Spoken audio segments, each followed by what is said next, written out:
आपने कभी खुद से सवाल किया है कि आप लोग मंदिर क्यों जाते हैं?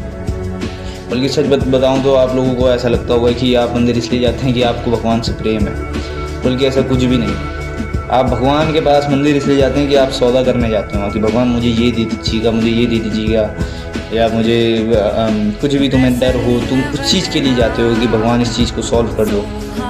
बल्कि ये चीज़ मेरी नज़र में ये चीज़ प्रार्थना नहीं है। आप भगवान से प्रार्थना करने नहीं जाते हो, आप भगवान के पास भीख मांगने जाते हो। ये भिखारी बनाए।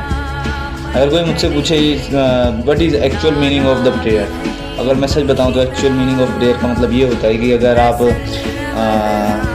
ऊपर वाले के पास जाते हो और बिना किसी मांग के, बिना किसी चीज़ के आप उससे दिल से धन्यवाद करते हैं कि भगवान आपने जो भी मुझे दिया है मैं आपको उससे दिल से धन्यवाद करता हूँ, इसको बोलते हैं एक्चुअल मीनिंग ऑफ प्रेयर। ये नहीं कि आपने भगवान से कुछ मांग लिया तो आप तो सौदा करने जा रहे हो।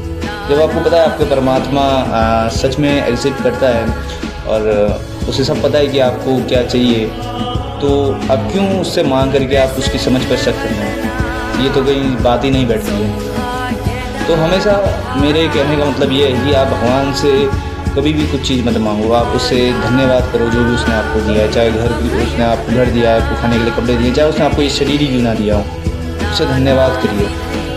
और दूसरा, अगर आप कभी भी जब भी मंदिर जाते हैं तो आप कभी कोई कुछ उससे बात मत करिए, आप उसकी आवाज़ सुनने की कोशिश करें। आप साइलेंट बैठिए। जब आप साइलेंस बैठ के आप उसकी आवाज़ सुनने की कोशिश करते हैं, इसी को असलियत में रियल प्रेयर बोलते हैं। तो ये होती है रियल मीनिंग ऑफ प्रेयर। आप नेचर के साथ उसमें खो जाते हैं और अपना ईगो रिमूव कर देते हैं वहाँ से, इसको बोलते हैं असली प्रेयर।